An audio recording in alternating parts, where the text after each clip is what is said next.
করি না। আমরা মা বাপতুর কাছে একটা আবদার করলাম, আমরা যদি মইরা যাই মরণের আগে তুই টাকাগুলা ইনকাম করবি, ওই টাকাগুলা দিয়ে আমরা একবার মক্কা মদিনা নিয়ে হজ করাইস।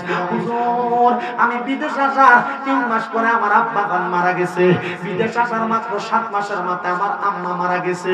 আমার ব্যাংকে টাকার অভাব নাই, আমার ব্যাংকে পয়সার অভাব নাই, কিন্তু হুজুর আমি আমার আব্বা আম্মারে মক্কা মদিনা দেখাইতে পারি নাই। ও মুসলমান, টাকা পয়সা থাকবে কিন্তু বয়স নাই, মক্কা মদিনা যাইতে পারো না। অনেক মানুষ দেখছি সম্পদ আছে কিন্তু মক্কায় যাবে তার এমন বয়স নাই, আরাফায় যায় হাঁটবে এমন বয়স নাই। আমি বলবো যুবক ভাইরা, কক্সবাজার ট্যুর দেওয়ার জন্য 10-15 হাজার টাকা তুমি বাজেট করো, নাহলে যুবক দে তোর পাও আমার সামনে দে, আমি আমার দিব্যা দিয়ে তোর পাওটা পরিষ্কার করে দেবো। তবু আদা করবি এই কক্সবাজার ট্যুর বলবার অন্য কোন জায়গা বলো, এই জায়গাগুলোর মধ্যে তোমরা না ঘুরা মনে মনে আলাদা করো। মাসে যেই টাকা কামাই করে বেতন পাও এখান থেকে প্রতি মাসে 1000-2000 করে আলাদা করে রাখো। শুধু নিয়ত করবা কক্সবাজার যাওয়ার চাইতে মক্কা মদিনা যে একবার উমরা হজটা করে আসবা, ওই মক্কার সামনে গেলে দেখবা তোমার অন্তরটা ঠান্ডা হয়ে যায়। শুধু মক্কা না রে মক্কা না, মদিনা শরীফটা যখন জিয়ারত করবা, মদিনা শরীফের আশেপাশে অনেক সুন্দর জায়গা আছে। মসজিদে গামামা নামক একটা জায়গা আছে যেখানে গেলে কলিজা ঠান্ডা হয়। আবু বকর সিদ্দিকের নামে মসজিদ আছে, ওমর রাদিয়াল্লাহু তাআলা নামে মসজিদ আছে, ওসমান রাদিয়াল্লাহু তাআলা নামে মসজিদ আছে, বুখারী ইমাম বুখারীর নামে মসজিদ আছে। ওই মদিনা শরীফের পাশে আরেকটা মসজিদ আছে, যেই মসজিদের নাম হলো কুবা মসজিদ। ওই মসজিদের মধ্যে 2 রাকাত নামাজ পড়লে একটা উমরা হজের সওয়াব হয়। নিয়ত করো, নিয়ত করো, আল্লাহ যেন মরার আগে একবার মক্কা মদিনা নেয়, আল্লাহ যেন মক্কা মদিনা নেয়, আল্লাহ যেন মক্কা মদিনা নেয়। এবার আপনারা বলেন আমরা ওই মক্কা মদিনা যাইতে চাই কি চাই না? যারা যাইতে চাই তো মুহাব্বতের আওয়াজে পড়েন, ওরে দয়াল আল্লাহ দয়া করেন, নসিব করেন মদিনা। লা ইলাহা ইল্লাল্লাহ, লা ইলাহা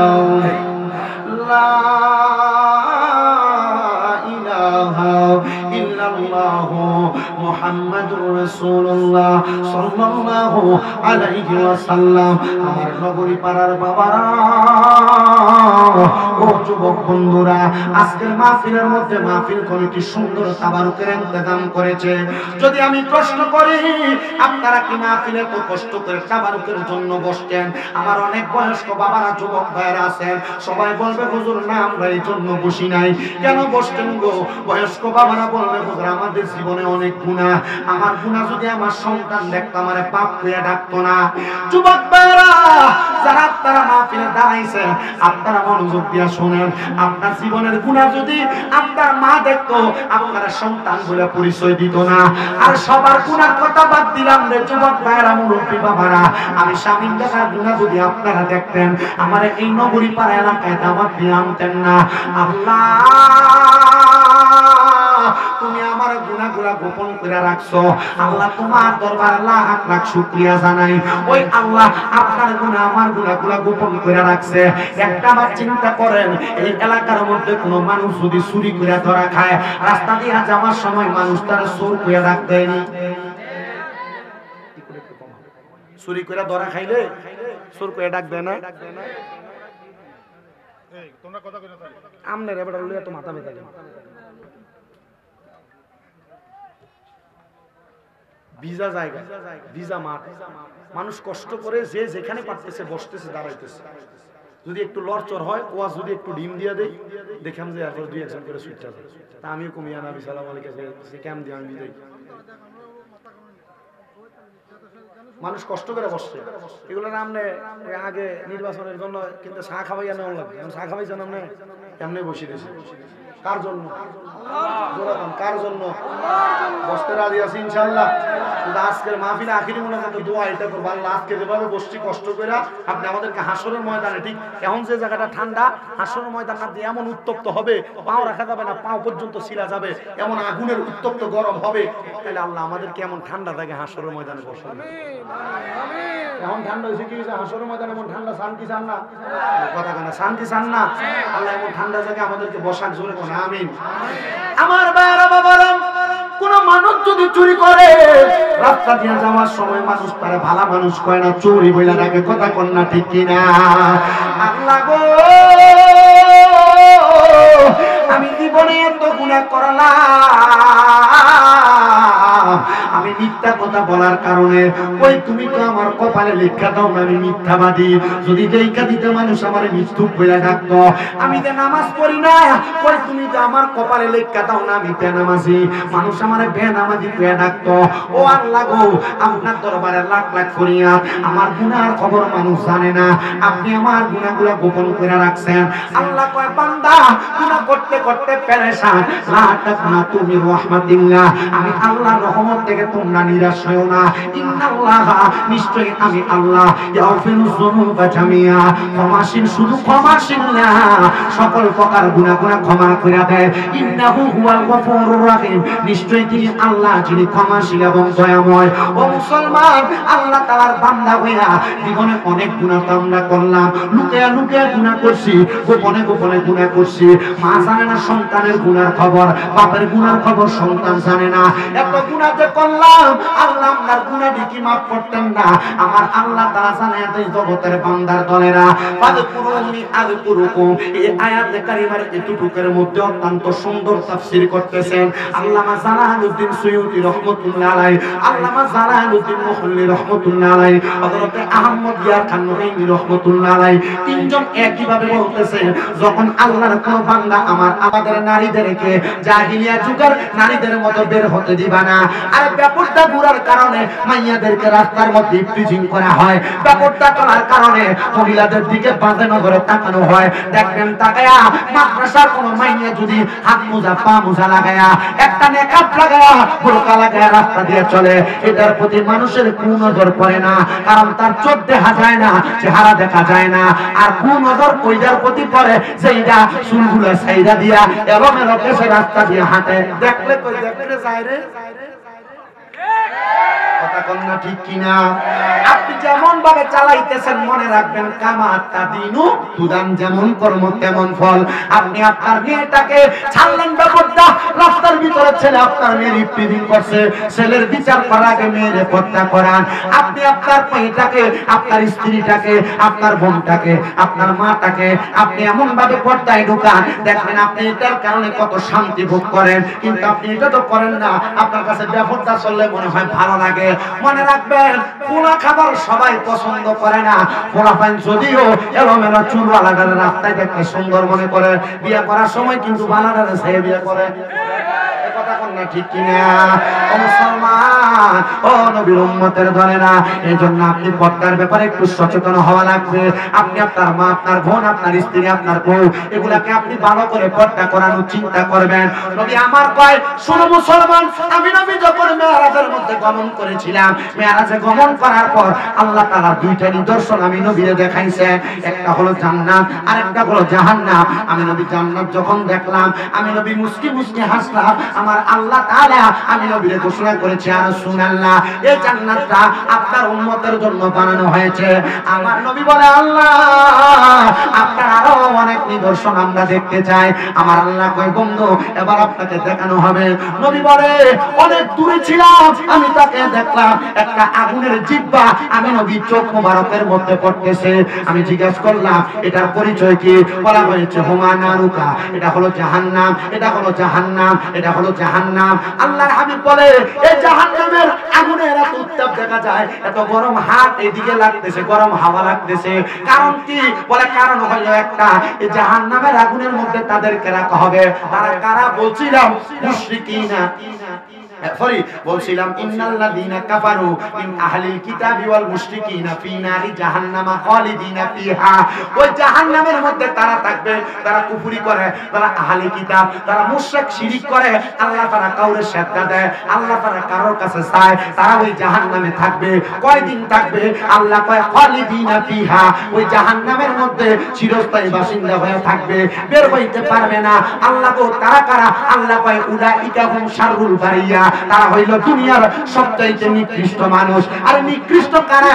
এদেরকে দেখলে বোঝা যায়, এদের কর্ম দেখলে বোঝা যায় নিকৃষ্ট কারা, এদের চলাচরিত্র দেখলে বোঝা যায়। রাস্তায় বসেন, দোকানে বসেন, গীবত করেন, মানুষের বদনাম করেন, এটা আপনি নিকৃষ্ট কাজ করতেছেন। গালিগালাজ করতেছেন, নিকৃষ্ট কাজ করতেছেন। জমি দখল করতেছেন, নিকৃষ্ট কাজ করতেছেন। অন্যায় অত্যাচার করতেছেন, নিকৃষ্ট কাজ করতেছেন। মনে রাখবেন, নিকৃষ্ট কাজ যারা করে, অন্যায় অত্যাচার যারা করে, তারা কোনোদিন দুনিয়ার জমিনে থাকতে পারে না।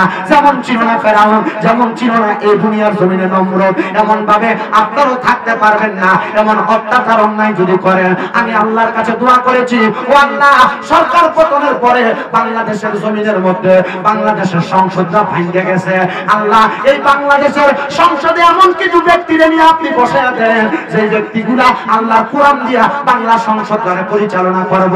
আল্লাহর কোরআন দিয়া সংসদ পরিচালনা হইলে দুর্নীতি চলবে না, জুলুম চলবে না, অত্যাচার চলবে না। এবার আপনারা বলেন, আল্লাহর কোরআনের আইন দিয়া বাংলাদেশ পরিচালনা হোক, আমরা সবাই চাই কি চাই না? ওই কারা কারা চাই হাত তুলে আল্লাহকে দেখা।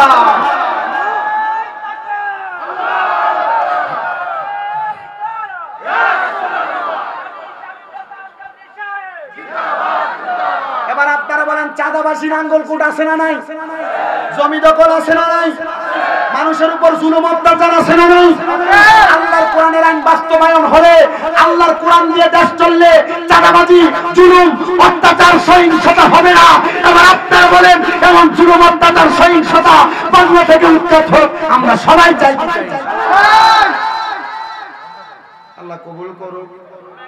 আরো জোরে কোন আমিন, মুহাব্বতে কোন আমিন। মুসলমান শোনো, আমার নবীকে আমি দেখছি জাহান্নাম, জাহান্নাম দেখা আমি আমার আল্লাহ তাআলার কাছে জিজ্ঞাসিত করলাম, ও আল্লাহ, এই জাহান্নামটা আমি ভালো করে দেখতে চাই, এখানে কারা থাকবে? ওই এই জাহান্নামের মধ্যে থাকবে জাহান্নামীরা, নিকৃষ্টরা। ও আল্লাহ, আমি জাহান্নাম দেখতে চাই। আল্লাহ তাআলা আমার নবীরে জাহান্নাম দেখাইছে। জাহান্নাম যখন দেখায়, আমার নবী রহমাতুল লিল আলামিন নবীজি জাহান্নামের মধ্যে তিন প্রকারের নারী দেখছে। নবী কয়, এক প্রকারের নারী দেখছি যাদের চুলগুলোর মধ্যে ধইরা জাহান্নামের আগুনে সেক দেওয়া হইতেছে।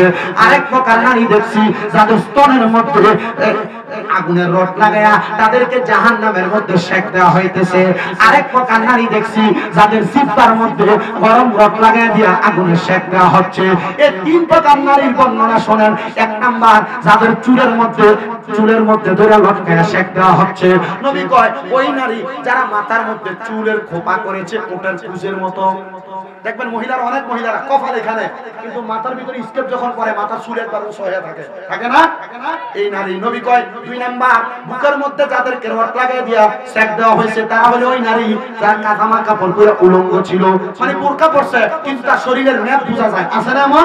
তিন নাম্বার, ওই নারী তার জিহ্বার মধ্যে গরম রড লাগাই দেওয়া হয়েছে। কোন নারী? রাসূল বলতেছে, যে নারী তার স্বামীকে লানত দেয়, গজব দেয়, সন্তানকে লানত দেয়, গজব দেয়। আল্লাহ তাআলা এমন কর্ম থেকে আমাদেরকে হেফাজত করুক। জোরে করে আমিন। ইয়া নবী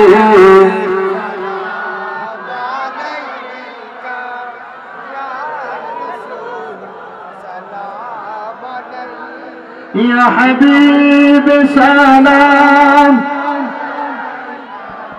صلوات الله يا رسول الله ويا حبيب الله নবী গো, আপনি যে ঘুমান রাত দেখা দেন আশিকদের সাথ, দেখে নেন আপনার রওজাতে দুরূদ সালাম জানাইতে ইয়া নবী يا رسول يا حبيب سلام صلوات الله يا رسول الله ويا حبيب الله নবীজি গো, আমরা মরণে থাকিব একা কবরে যাইব একা হাসরে উঠিব একা নবী পাই যেন আপনারি দেখা ইয়া নবী ইয়া রাসূল ইয়া হাবিব সালাওয়াতুল্লাহ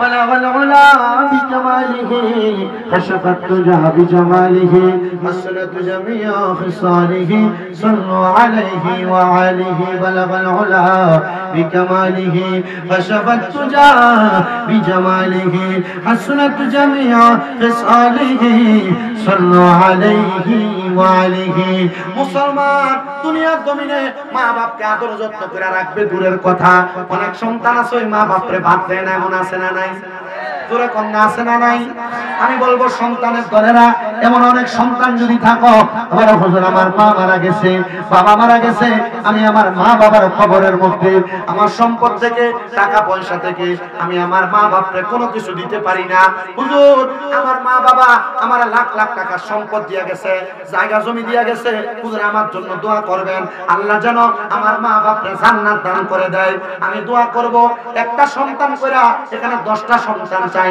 হুজুর আমার মা বাবার জন্য দোয়া চাই আমি 1000 টাকা আমার মা বাবার মহব্বতে এই মাদ্রাসার জন্য দান করব এক নাম্বার হ্যাঁ দান করব যদি থাকেন 10,000 নগদ দিবেন না পারলে বাকি নামটা লেখাইবেন পরে পৌঁছে দিবেন যদি থাকেন 20,000 নগদ দিবেন না পারলে বাকি লেখা যাবেন যদি পারেন 5,000 নগদ দিবেন না পারলে বাকি লেখা যাবেন আছেন নাকি একটা সন্তান হাত বাড়ায়া বলবেন